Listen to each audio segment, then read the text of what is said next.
Juga pemirsa dimanapun berada, pada kesempatan sore hari ini kita dapat berjumpa kembali dalam acara ngaji sore bersama guru kita, beliau Kiai Haji Khairul Amin Sarjana dengan Kemal Hafid. Kita sapa terlebih dahulu. Assalamualaikum Pak Kiai. Waalaikumsalam warahmatullahi wabarakatuh. Kabarnya baik Pak Kiai? Alhamdulillah kabar baik, sehat insyaallah. Alhamdulillah. Dan semoga bagi anda semuanya kaum muslim melalui wasilah di kesempatan sore hari ini, yang lagi kurang enak badan semoga lebih baik lagi, yang lagi sakit semoga penyakit anda semuanya dengan Allah Subhanahu wa taala. Amin. Di hari ini kita akan membahas kitab Qaumul Uthriyan, yaitu cabang iman yang kelima, iman kepada hancurnya alam semesta. Jadi bagi anda yang nanti ingin bertanya seputar tema di sore hari ini bisa di 082133670000 atau di 0246746352. Baik, waktu sepenuhnya kami persilakan Pak. Baik, bismillah. Assalamualaikum warahmatullahi wabarakatuh. Waalaikumsalam. Bismillah, alhamdulillah, wassalatu wassalamu ala rasulillah Sayyidina wa maulana Muhammad ibn Abdillah wa ala alihi wa sahbihi wa mawalah. Rabbi shrah li sadri wa yassir li amri wahlul 'uqdatam min lisani yafqahu qawli. Amin, amma ba'd. Kaum muslimin muslimat yang dimuliakan oleh Allah, terutama para pecinta radio Dais, MACT TV, dan juga radio Gaul, dan juga sahabat modis semuanya yang dimuliakan oleh Allah. Syukur alhamdulillah pada kesempatan kali ini kita bisa bermuajahah dalam keadaan sehat walafiat. Kita ucapkan biqauli alhamdulillahirabbil alamin.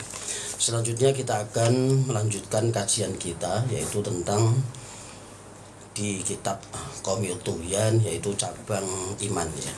Nah, hari ini kita akan membahas tentang cabang iman yang kelima. Bismillahirrahmanirrahim. Wa syu'batul khamisatu al-imanu bifana il-alamid dunyawiyyi al-alawiyyi wasufuli wa bil yaumil akhiri ma'a mastamala alaihi minal jazai wal hisabi wal mizani wassirati wal jannati wan nari. Cabang iman yang kelima adalah iman dengan adanya bahwa alam ini akan rusak, disebut dengan fana. Tidak ada yang langgeng, kullu syai'in halikun illa wajhah. Semua itu akan rusak kecuali zat Allah Subhanahu wa taala. Jadi sampai kemudian yang mencabut nyawa pun malaikat Israel juga harus mati juga. Tidak ada yang langgeng kecuali hanya Allah Subhanahu wa taala. Kemudian ada keterangan di dalam Al-Qur'an illa masya rabbuk gitu ya, kecuali yang dikersaki Gusti Allah atau yang dikehendaki oleh Tuhanmu gitu ya. Ini juga ada ulama beberapa yang berbeda. Jadi ada satu atau beberapa yang Allah menghendaki untuk tidak rusak, itu hak prerogatif Allah gitu ya. Yang jelas pasti akan ujungnya semua adalah biqudrati wa iradatillah. Jadi andai kata ada yang berpendapat semuanya rusak kecuali hanya Allah saja, zat Allah, maka itu adalah makna yang memang tekstual. Tapi ada yang kontekstual, kalau digabungkan dengan ayat illa masya rabbuk gitu ya, kecuali yang dikehendaki oleh Allah, berarti ada juga mungkin yang dikehendaki oleh Allah untuk tidak rusak. Tapi ujung-ujungnya tetap itu adalah rekomendasi dari Allah Subhanahu wa taala. Artinya tetap dari pusat ya. Dan pusat itu adalah Allah Subhanahu wa taala. Kemudian ad-dunyawiyyi, yang bangsa dunia gitu ya. Jadi dunia ini pasti fana, akan rusak. Al-alawiyyi yaitu yang yang atas maupun wasufli yang bawah, langit, bumi gitu ya, matahari, kemudian di bawah di situ ada planet bumi, kemudian ada lautan, kemudian di atas sana ada apa, semuanya itu akan rusak. Wabil yaumil akhiri, dan hari akhir dia harus yakin ya bahwa ada nanti di akhirat itu namanya yaumul akhir, yang di situ nanti diterangkan ma'a mastamala alaihi minal jazai wal hisabi wal mizani wassirati wal jannati wan nar. Di sana nanti yang namanya hari akhirat itu memuat beberapa, yaitu yaumul jaza ya. Yaumul jaza adalah di dalam yaumul akhir atau hari pembalasan, itu ada di hari akhir, maka disebut hari pembalasan hari di mana Allah membalas semua apa yang dilakukan oleh manusia ketika di dunia. Itu harus yakin bahwa nanti ada hari akhir yang di sana itu ada hari pembalasan. Kemudian wal hisabi, di yaumul akhir nanti ada yang namanya yaitu hisab. Hisab, dihitung amal kita, dihitung mulai dari mana dan dikemanakan ya dalam urusan harta. Kemudian dalam ilmu juga akan ditanyakan dikemanakan. Maka kalau punya ilmu jangan pelit-pelit ya, tularkan saja kepada orang lain menjadi jariah. Menjadi jariah. Jadi kalau ada orang membutuhkan ilmu kita yang di situ memang tidak ada finansial, misalnya tidak ada pundi-pundi finansial atau tidak ada pos-pos duit di situ, saya kira tidak masalah karena itu adalah bagian daripada jariah ilmu. Jadi jariah bisa harta atau duit, juga bisa jariah ilmu. Ada jariah tenaga, ada jariah jabatan. Masih banyak lagi, bahkan apa yang kita bisa berikan kepada orang lain, berikan kepada Islam dan umat Islam untuk liizil Islam wal muslimin, untuk kemaslahatan umat, itu pasti bermanfaat dan itu menjadi jariah seperti itu. Kemudian nanti di samping dihisab itu juga kita harus yakin bahwa di yaumul akhir itu ada wal mizani, yaitu di mana manusia itu akan ditimbang amal baik, amal buruk. Di situ nanti kalau amalnya baik, maka dia akan menerima kitab biyaminihi dengan tangan kanannya. Tapi kalau buruk, jahat, timbangannya itu banyak ke kiri atau banyak keburukannya, maka dia akan menerima kitab itu dengan bisimalihi, ya, dengan tangan kirinya. Kalau tapi biyaminihi dengan tangan kanannya kalau baik, kalau yang buruk dengan tangan kirinya. Bahkan tangan kanannya itu nanti tidak akan bisa menerima kitab itu karena dia meletakkan tangan kanan itu di belakang punggungnya secara otomatis. Kemudian tangan kirinya dia harus maju dan menerima kitab yang diberikan oleh Allah karena dia sebagai ashabus shimal gitu ya. Jadi golongan orang-orang yang menerima kitab dari kiri. Jadi otomatis tangan kanannya itu dia ada di belakang punggung seperti itu. Kemudian wasiroti, oh ya. Jadi kalau mizan ini misalnya amal perbuatan baik itu ada pasti jeleknya ke kanan gitu ya. Kalau ke kiri itu berarti kan buruknya. Tapi hal ini bisa ditolong bagi orang yang punya dosa besar. Asalkan dia punya sesuatu yang untuk ditambal, yaitu disyafaati oleh Rasulullah SAW dan juga syafaatul Quran, yaitu syafaat dari Al-Quranul Karim. Ya, kalau mungkin ketika di dunia dia senang baca Quran, mencintai Al-Quran, dia ngaji isi Al-Quran, ya, kemudian dia punya kesalahan sampai dibawa mati, ya, nanti mungkin bisa disyafaati dengan Al-Quran. Kemudian beliau orang-orang ini ya maksudnya ketika banyak bersolawat kepada Nabi Muhammad SAW, cinta kepada majelis-majelis solawat atau dan juga mengamalkan sunnah-sunnahnya tentunya, okay? Nah itu maka akan bisa mendapatkan syafaat dari Rasulullah SAW. Kalau di ayat kursi mangdalladzi yashfa'u indahu illa biidni. Jadi tidak akan bisa memberikan syafaat kecuali yang diberikan izin oleh Allah Subhanahu wa taala. Dalam hal ini yang diberikan izin adalah Rasulullah sallallahu alaihi wasallam. Kemudian wasiroti dan juga siratal mustaqim. Jadi siratal mustaqim ini adalah jembatan.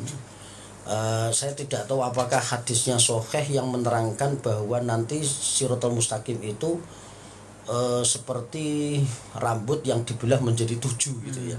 Kita belum teliti itu, tapi ada ulama yang berpendapat bahwa saking kecilnya orang itu akan menuju ke surga. Itu seperti saking kecilnya jembatan Siratal Mustaqim itu bagaikan rambut yang dibelah 7 gitu ya. Artinya saking kecilnya gitu. Itu adalah sebagai simbol saja bahwa saking kecilnya itu adalah seperti rambut kan sudah tipis, sudah kecil gitu ya. itu dibelah menjadi 7 dah kayak apa kan seperti itu.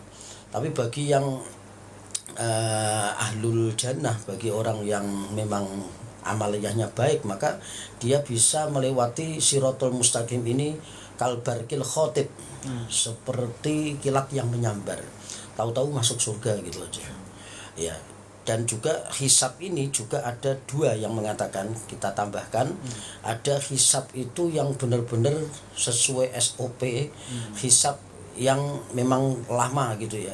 Tapi ada juga hisab itu yang seperti tidak terasa bahwa sedang dihisab, termasuk para nabi, para rasul, untuk menjadikan atau menetapkan keadilan Allah kan semua harus dihisab.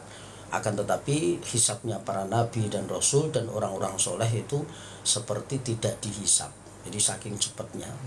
Dan juga ada yang berpendapat bahwa ada bighairi hisab, ada orang yang masuk surga tanpa hisab. Contohnya ada Ashabul Kahfi, 7 ulama yang mempertahankan keimanannya dan ditambah 1 dengan anjingnya itu juga ada yang berpendapat itu bebas dari hisab. Akan tetapi juga ada yang berpendapat tetap dihisab, cuman saking cepatnya hisab itu sampai nggak terasa bahwa sedang dihisab, seperti itu. Wajan nanti, dan percaya bahwa nanti di yaumul akhir itu ada surga, wan nari, dan juga ada neraka. Tentang surga dan neraka ini itu harusnya kita yakin betul, karena dulu Nabi Adam memang dikisahkan itu sebelumnya di dalam surga. Kalau ada orang yang nggak meyakini surga dan neraka jadi aneh gitu ya. Wong dulunya sudah pernah ada, dan ceritanya kita sebagai anak cucu Nabi Adam itu akan dikembalikan ke asalnya ya. Karena asalnya Nabi Adam itu dulu di surga, itu kisahnya itu nanti ya kita akan dikembalikan ke surga, tapi tentunya dengan tiketnya itu yang menjalankan apa yang diperintahkan dan menjauhi segala larangannya. Mungkin itu Mas Arka cabang iman yang kelima. Baik, luar biasa ya kalau melihat mendengar Pak Kiai tadi menyampaikan sesuatu yang mungkin di batas pemikiran kita Pak Kiai. Semuanya itu gaib, dan memang kita sebagai orang mukmin kita harus meyakini itu semuanya. Nah, sebagian orang nih Pak Kiai ada yang mengatakan mengenai Allah itu kan menciptakan dunia ini, alam semesta seisinya Pak Kiai. Kenapa sih pada akhirnya dihancurkan Pak Kiai? Nah, mungkin apalagi menghancurkannya dalam Quran itu juga banyak, ada sampai gunung bertebaran seperti itu. Kenapa Pak Kiai? Jawabannya ya singkat saja, karena permainannya sudah selesai gitu kan. Karena kan dunia ini seperti sandiwara. Banyak kan dilantunkan di beberapa judul lagu, ada juga di dalam Al-Quran ad-dunya mata, bahwa dunia ini adalah permainan, sandiwara. Dan tentunya sandiwara itu seperti film. Kalau film pasti ada pembukaan, ada penutupan, ada endingnya. Endingnya ya selesai. Nah, selesainya dunia ini karena memang harus hancur, harus rusak. Seperti itu saja jawabannya.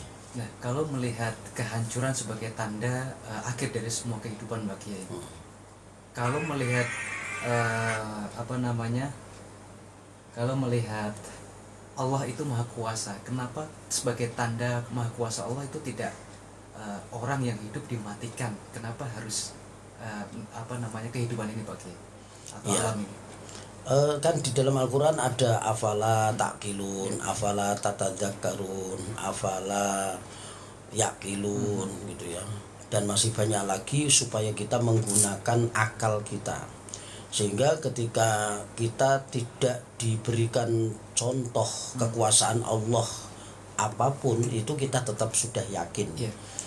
Jangankan ketika di depan kita itu ada nabi dan rasul, kita saja yang enggak menjumpai nabi dan rasul, nabi dan rasul kita sudah meninggal semua, sudah wafat semua, itu saja kita iman. Sehingga saya kira keimanan seseorang tidak harus kemudian harus dipertunjukkan sebelumnya dengan hal-hal yang aneh atau dengan mukjizat, tidak selalu seperti itu. Buktinya dengan mukjizat Al-Quran kita pun sudah insya Allah pada iman.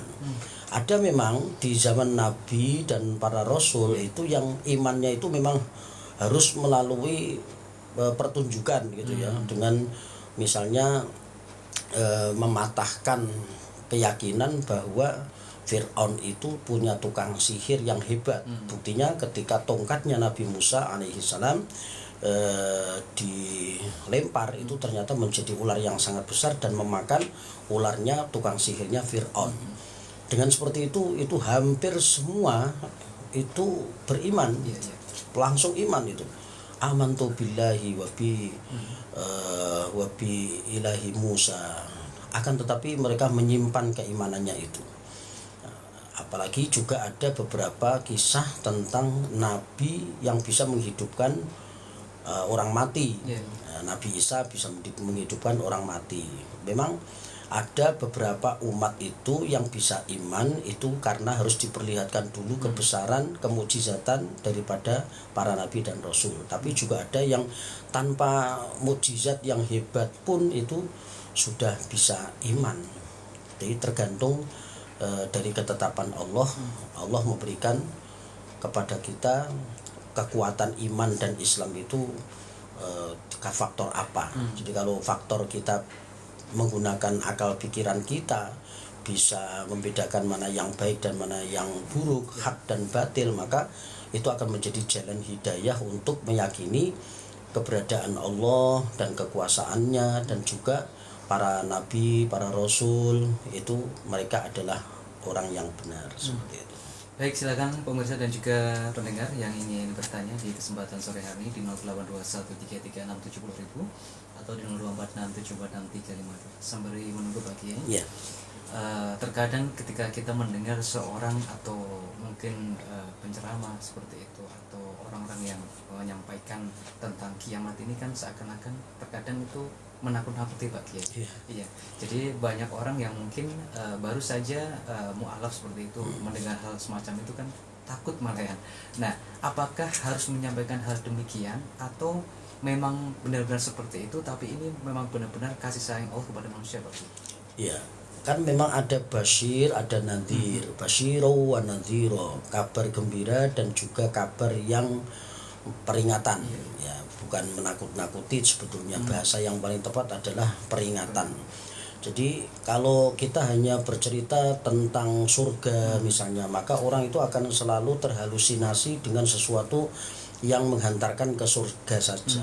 Akan tetapi ternyata Allah itu juga ada pilihan untuk umat ini, ada surga dan neraka. Sehingga kalau kita mau khilaf, mau dosa, awas ada neraka. Ya, neraka yang disampaikan oleh para ulama-ulama itu yang mengutip dari Al-Quranul Karim dan beberapa sumber itu adalah untuk nadhir, yaitu untuk peringatan bagi yang mau berbuat dosa, awas ada neraka, seperti itu. Ibaratnya seperti kalau orang tua memberikan basyir wa nadhir kepada putra-putrinya, nanti kalau kamu ranking, kamu juara, nanti akan ayah belikan sepeda. Nah, itu adalah basyir, kabar gembira.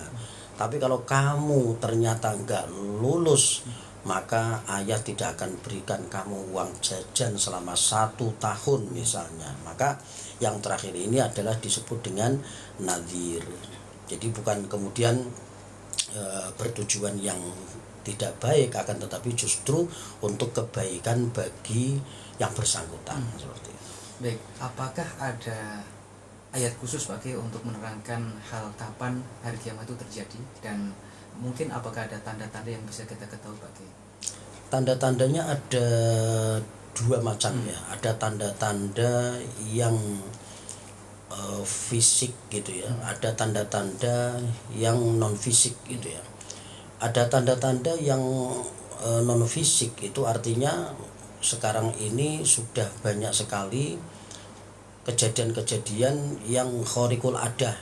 Misalnya di Arab Saudi itu tumbuh tanaman yang sangat subur ya, sudah enggak gersang lagi. Misalnya ada tanah yang sudah enggak tandus tapi subur, itu bagian daripada tanda-tanda gitu ya.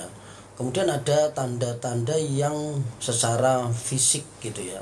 Matinya seseorang itu sebetulnya juga tanda-tanda bagian daripada kiamat. Karena setelah kita meninggal tidak akan dibangkitkan kecuali nanti di yaumul akhir ya, itu secara fisik. Ya, kemudian ada juga tanda-tanda yang kecil dan juga tanda-tanda yang besar. Tanda-tanda kecil ya banyaknya maksiat yang dilakukan secara terang-terangan.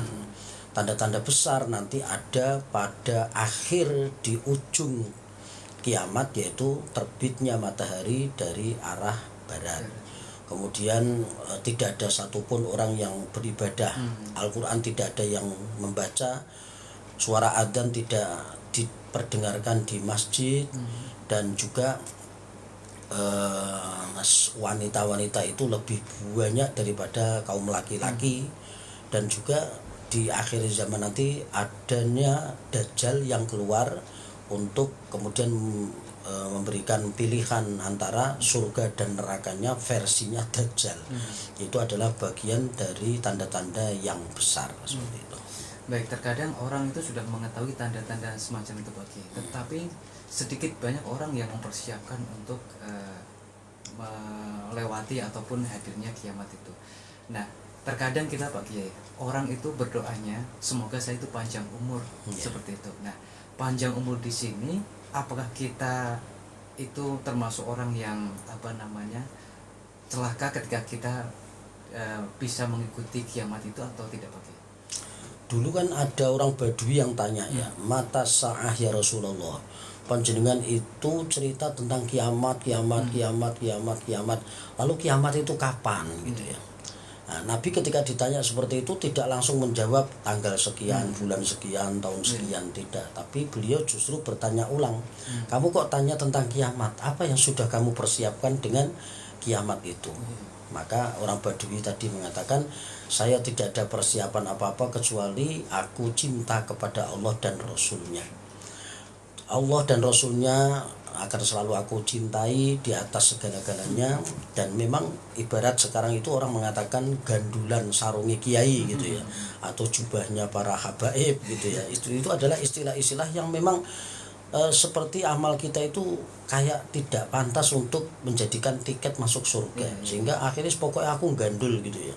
Nah, kalimat-kalimat seperti itu adalah kalimat ketawaduan, bahwa andai kata amal kita ternyata tidak cukup untuk memasukkan kita ke dalam surga, ya sudah, kita gandulan jubahe Kanjeng Nabi, gandulan sarungi para kiai, itu artinya pokoknya sami'na wa ata'na, bismillah, menjadi makmumnya para ulama-ulama yang sekarang ini.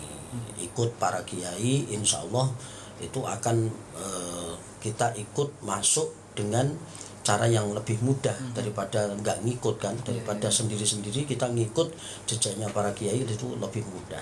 Nah, sedangkan kita minta panjang umur itu ya karena kita merasa bahwa seakan-akan ibadah kita masih belum cukup, sehingga orang minta panjang umur itu sebetulnya seakan-akan jangan mati dulu sekarang, saya kayak belum siap seperti itu.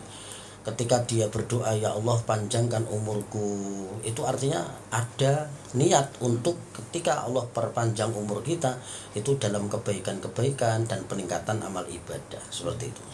Baik, kalau berbicara dengan amal Pak Kiai, tadi ada amal ilmu seperti itu, ada amal jariah. Ada sebuah cerita Pak Kiai, jadi ada seorang itu, di situ ada pembangunan masjid. Dia itu memberikan amalnya berupa barang, dan dia sudah mengetahui apa yang dibutuhkan dalam masjid itu Pak Kiai. Nah, seketika ada sesuatu yang masjid itu tidak bisa diteruskan. Nah, bagaimana status dari posisi amal ini Pak Kiai? Apakah hangus atau bagaimana? Ya tetap saja itu menjadi jariah, ya, menjadi sodakotin jariatin. Jadi menjadi sodakoh jariah. Ketika diteruskan kepada orang lain, oleh orang lain, maka ya berarti memang ada sambung menyambung, rentetan antara kita dengan orang yang meneruskan. Misalnya kita sedekah jariah dengan kita membangun sebuah masjid tapi belum jadi, misalnya tinggal keramiknya, tinggal catnya, tinggal apanya, maka memang ya sedekah jariah kita ya memang itu. Nah, nanti selanjutnya dilanjutkan oleh orang-orang setelah kita, ya maka orang tersebut yang kedua itu juga mulai dari titik beliau melanjutkan itu sampai selesai, itulah jariah yang dihitung oleh Allah Subhanahu wa taala, seperti itu. Tapi sebetulnya amal jariah itu menurut Pak Ki gimana? Apakah ketika orang itu beramal barang mungkin ya, terus barang itu rusak dan itu sudah selesai Pak Kiai atau bagaimana, atau masih luas lagi? Tentunya memang namanya jariah itu ketika barangnya itu masih dipergunakan. Ketika kemudian rusak, ya tentunya secara lahiriah itu berhenti gitu ya. Tapi kan Allah itu Maha Rahman, Maha Rahim. Selagi misalnya di situ misalnya ada keramik, kemudian karena sedekah jariah keramik sampai 20 tahun, kemudian masjidnya harus dibongkar, dipudar, kemudian dipugar ya, dipugar kemudian dinaikkan, kemudian kan harus diuruk gitu ya. Kalau diuruk kemudian keramiknya tenggelam, kemudian diganti dengan keramik yang baru, kemudian dia langsung berhenti, tentunya itu hitung-hitungan manusia. Tapi Allah cara menghitungnya tentunya berbeda dengan hitungan kita. Kalau kita hitungan eksakt, ilmu pasti ya, kalau habis ya sudah selesai. Tapi Allah ketika memberikan Rahman dan Rahimnya kepada kita, boleh jadi falahum ajrun ghairu mamnun. Allah akan berikan pahala yang tidak ada hentinya. Karena dengan niat yang tulus mewakafkan atau sedekah jariah di masjid, walaupun itu sudah rusak, asal masjidnya masih dipergunakan, boleh jadi Allah tetap akan memberikan pahala. Itu husnudzon saja. Kalau kita melihat dari falahum ajrun ghairu mamnun, ayat itu menerangkan tentang Allah ketika memberikan pahala kepada orang yang sudah ikhlas memberikan jariah, maka Allah akan selalu memberikan pahala yang tak terhingga dan tidak pernah terputus. Seperti itu. Baik, ini ada yang sudah masuk Pak Kiai. Assalamualaikum Pak Kiai. Dari Ibu Tini mau bertanya tentang banyak orang yang meramal tentang hari kiamat Pak Kiai. Nah, kita sebagai seorang mukmin bagaimana sikap kita Pak Kiai? Ya, ramalan itu boleh saja asal tidak bertentangan dengan yang sudah diramalkan oleh Rasulullah. Karena Rasulullah sendiri ketika memberikan info tentang kiamat itu kan juga ramalan juga. Cuman kita identik ramalan itu dengan dukun ya. Sebetulnya Rasulullah mensinyalir, itu artinya meramal juga bahwa nanti di akhir zaman ada seperti ini, seperti ini, seperti ini. Tanda-tanda yang diberikan informasi kepada kita itu sebetulnya ramalan juga. Cuman ramalan yang memang nas bersumber dari Allah dan Rasulnya yang pastinya benar. Nah, kalau ada orang yang nggak ngerti apa-apa, nggak tahu ilmunya, sholat nggak pernah misalnya, kemudian meramal tentang kiamat, ya boleh-boleh saja siapapun, cuman kita tidak harus mempercayainya. Dan selalu dari dulu kalau ada ramalan kapan kiamat, ternyata ujung-ujungnya orangnya sudah mati, ternyata belum kiamat juga. Seperti itu. Baik, mungkin terakhir Mbak Kiai, tentang pemikiran manusia terkadang kan mempunyai batas pemikiran soal kiamat tadi Pak Kiai. Nah, sampai mana sih ketika batas akal ini bisa digunakan dan juga bisa memahami bagaimana kehancuran alam semesta ini, ataupun sampai mana orang mukmin itu harus menerima dengan iman tentang hari kiamat ini? Akal kita diberikan oleh Allah Subhanahu wa taala terbatas. Wa ma utitum minal ilmi illa qalila, dan aku tidak akan berikan kepada kalian ilmu kecuali sangat sedikit. Jadi apa yang kita ambil dari apa yang di dalam Al-Qur'an, informasi Al-Qur'an, hadis yang disampaikan oleh Allah dan Rasulnya, itu saja yang kita yakini tentang hari akhirat, tentang surga, tentang neraka. Selebihnya wallahu a'lam bishawab. Baik, ini paling terakhir mungkin Pak Kiai, apa yang mau disampaikan Pak Kiai kepada pendengar dan juga pemirsa agar kita bisa terus untuk meningkatkan iman kita kepada hari kiamat ini? Dengan kita tetap meyakini bahwa Allah dan Rasulnya itu adalah pusatnya segala macam kebenaran yang ada, itu pasti apapun yang diinformasikan oleh Allah dan Rasulnya di Al-Quran dan Sunnah Nabi atau hadis, kita pasti meyakini kebenaran. Jadi jangan jauh-jauhkan iman kita kepada Allah dan Rasulnya, karena ketika kita jauh dari keimanan kepada Allah dan Rasulnya, pasti akan melemah apa yang menjadi keyakinan kita di urusan-urusan yang lain. perkuat iman, dan juga apa yang Allah perintahkan jalankan saja, apa yang dilarang kita berusaha untuk menjauhinya. Insya Allah kita akan selamat dunia dan akhirat. Masya Allah. Barakallah, terima kasih banyak Pak Kiai. Sama-sama. Waktunya pada kesempatan sore hari ini, dan juga pemirsa para pendengar. Saatnya ke dan segenap kru MAJ dari TV Komedi Budi, mohon maaf atas segala kata. Assalamualaikum warahmatullahi wabarakatuh.